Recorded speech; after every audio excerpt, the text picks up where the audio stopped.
नमस्कार, मैं doctor Rishi Mehta, professor in ophthalmology, Geetanjali medical college Udaipur. मैं आपको मोतियाबिंद के बारे में कुछ बताना चाहता हूँ। हमारे आँख में एक नेचुरल लेंस होता है जो कि पूर्णतः ट्रांसपेरेंट होता है, पारदर्शी होता है, जिसके कारण आँखों में सारी लाइट पीछे रेटिना तक पहुँच जाती है और हमें साफ दिखाई देता है। यदि किसी स्थिति में यदि वो लेंस जो नेचुरल लेंस है वो थोड़ा सा ओपेक हो जाए, उसकी पारदर्शिता कम हो जाए, तो पूर्णतः लाइट आँख में नहीं जा पाती है और हमें इसके कारण धुंधला दिखाई देता है। और इस स्थिति को हम कहते हैं मोतियाबिंद या इंग्लिश में कहते हैं कैटरेक्ट। और ये भारत में बहुत ही बड़ी समस्या है। WHO के अनुसार हमारे देश में 12 मिलियन लोग ब्लाइंड हैं और उसमें से एक बड़ी तादाद 80% लोग मोतियाबिंद से प्रभावित हैं। यही नहीं, इसके अलावा प्रति वर्ष हमारे देश में नए केसेस जो आते हैं वो उनकी बड़ी संख्या है, वो है 38 लाख।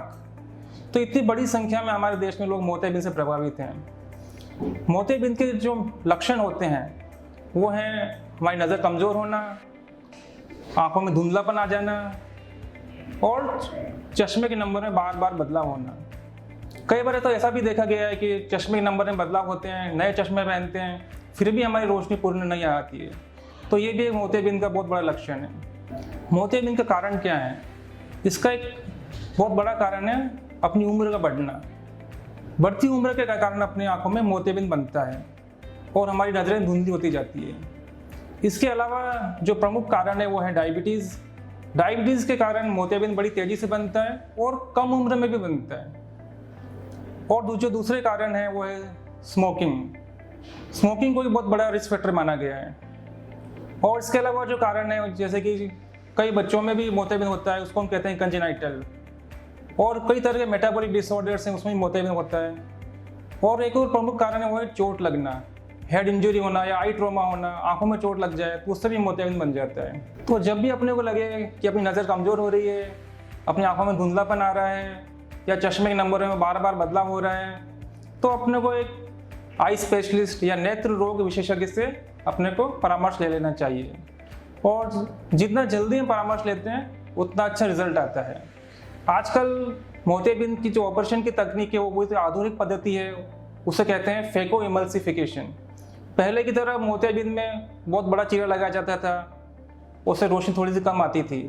लेकिन अब जो आधुनिक पद्धति है उससे बहुत ही बारीक चीरे से ऑपरेशन किया जाता है।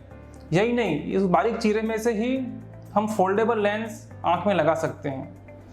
तो इतनी आधुनिक जो पद्धति है और बहुत ही विकसित पद्धति है और इससे काफ़ी अच्छे रिजल्ट्स आते हैं। तो जो भी हमारी खोई हुई रोशनी है मोतियाबिंद के कारण, वो हम पूर्णतः प्राप्त कर सकते हैं। तो अब मोतियाबिंद से घबराने की कोई आवश्यकता नहीं है।